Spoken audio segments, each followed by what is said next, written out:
No vídeo de hoje eu vou desmistificar algumas dúvidas sobre alimentação. A gente tem tanto conteúdo na internet, né? Mas o que será que é verdade? O que será que procede cientificamente? Fica aqui nesse vídeo para não perder.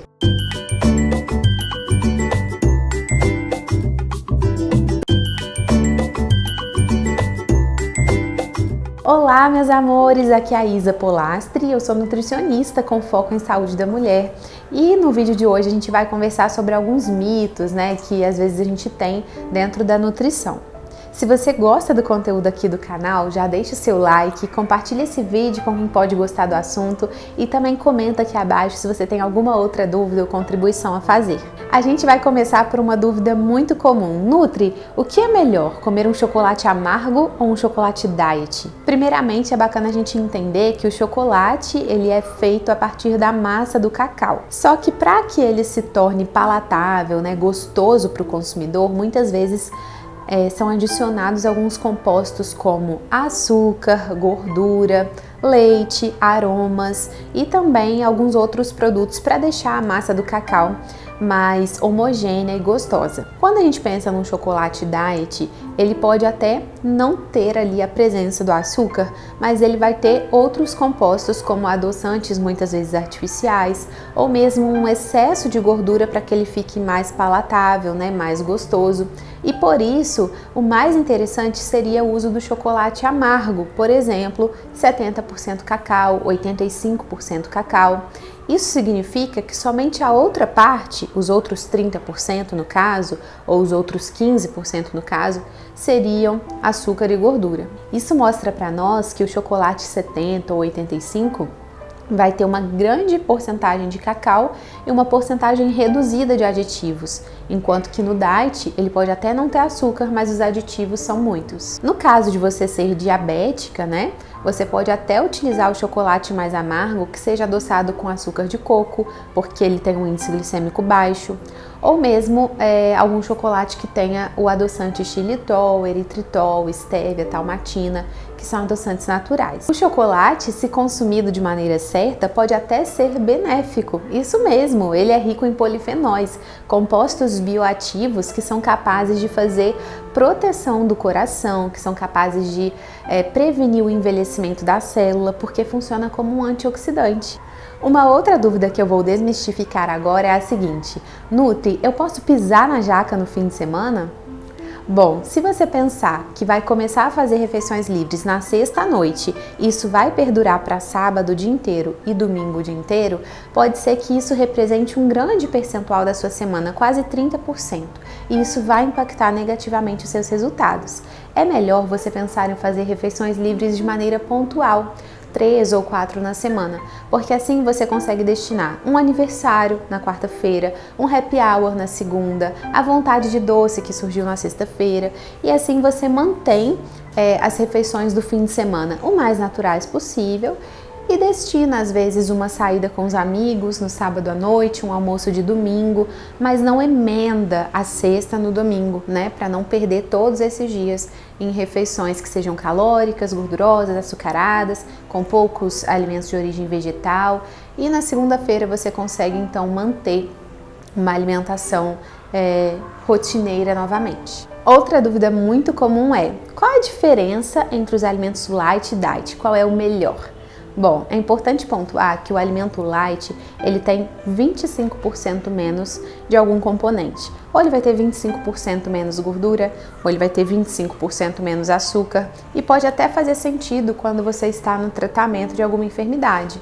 Mas lembre-se, o paladar do consumidor nem sempre aceita um produto mais baixo em açúcar, mais baixo em gordura, e por isso a indústria vai adicionar outros ingredientes, aditivos químicos, para fazer com que esse produto fique gostoso, e muitas vezes não vale a pena consumir esses aditivos. Com relação ao diet, ele realmente não tem aquele ingrediente que ele se propõe. Então, um alimento diet, por exemplo, pode não ter o açúcar adicionado. No lugar, vão ser adicionados adoçantes. E muitas vezes esses adoçantes vão ser adoçantes artificiais, que ao longo do tempo podem desequilibrar a nossa função intestinal, ativar os mecanismos relacionados à vontade de doce, atrapalhar a sensação de saciedade. Então, pergunte, né, ao profissional que te acompanha se ele indica realmente esse consumo ou não. A próxima dúvida que a gente vai desmistificar é a seguinte: Nutri, o que é melhor, lanchar ou jantar? Bom, isso vai muito do gosto pessoal de cada um, mas ao longo dos anos, muitas vezes a gente ouviu falar que para emagrecer a gente não deveria jantar, né? Deveria só fazer um lanchinho básico. Mas na maioria das vezes, quando a gente faz o lanche, a gente prioriza o consumo de pão, biscoito, bolos, enquanto que o jantar te dá uma oportunidade melhor de comer coisas de origem vegetal, né? De comer uma proteína de boa qualidade, de repetir o seu almoço, por exemplo, fazer um caldinho, comer uma salada. O que é importante a gente estruturar é que essa refeição tenha a presença dos 3 macronutrientes importantes: carboidrato, proteína e gordura, e que ela venha então oferecer esses nutrientes que tenham origem natural. Então, se você pensar, por exemplo, num bifinho de hambúrguer caseiro, você pode acompanhar de uma batata e uma salada, e aquilo vai ter os 3 nutrientes, né? Vai te dar saciedade. Se você pensar, por exemplo, num sanduíche, que o pãozinho vai ser fonte de carboidrato, é importante inserir um bife dentro para ser a fonte de proteína, alface e tomate para ser a fonte de fibras, vitaminas e minerais. Se você pensar numa omelete, que é ali majoritariamente proteica, né, e fonte de gorduras boas também, o carboidrato poderia vir, por exemplo, de uma tapioca que você bate ali na massa dele. Então, o importante é fazer uma refeição que se aproxime da sua preferência, mas que mantenha esse equilíbrio tanto nutricional quanto de paladar. A próxima dúvida que a gente vai desmistificar é: Nutri, eu posso praticar exercício em jejum ou não? Ao longo do tempo, muitas pessoas começaram a pensar que praticar o exercício em jejum facilitava o emagrecimento.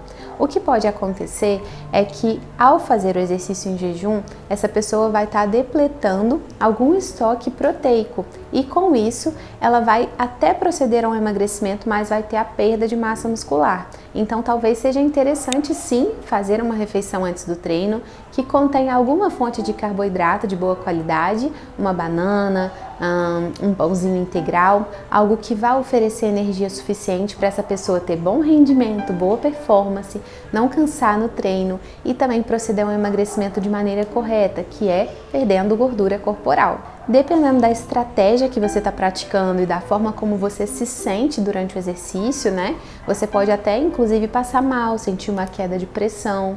Então, converse com o profissional que te acompanha para escolher qual é a melhor refeição a se fazer antes do treino para você. A última dúvida, que é muito comum aqui no consultório, é a seguinte: Nutri, se eu fizer a dieta, eu posso parar de usar o meu medicamento?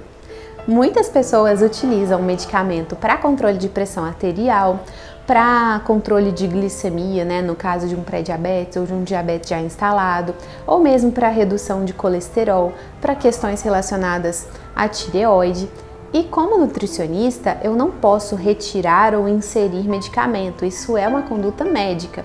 A alimentação natural pode sim fazer com que você não precise de algum medicamento ou que a dose dele venha a ser reduzida, já que o seu estilo de vida se tornou mais saudável. Porém, existem coisas que somente a alimentação não é capaz de fazer. Algumas dessas doenças são de origem genética, hormonal e, por vezes, ainda que você faça uma alimentação saudável, o medicamento vai se fazer necessário para regular suas taxas no exame de sangue. Não tenha preconceito caso você receba essa prescrição. Procure mais de um profissional se isso te fizer se sentir mais segura, mas sempre faça da maneira como lhe foi recomendada pelo seu médico de confiança. Se você tem mais alguma dúvida relacionada à nutrição, mitos que você ouviu por aí e gostaria de saber se são verdade ou não, deixa aqui nos comentários. Muito obrigada por assistir até aqui, tchau, tchau e até mais!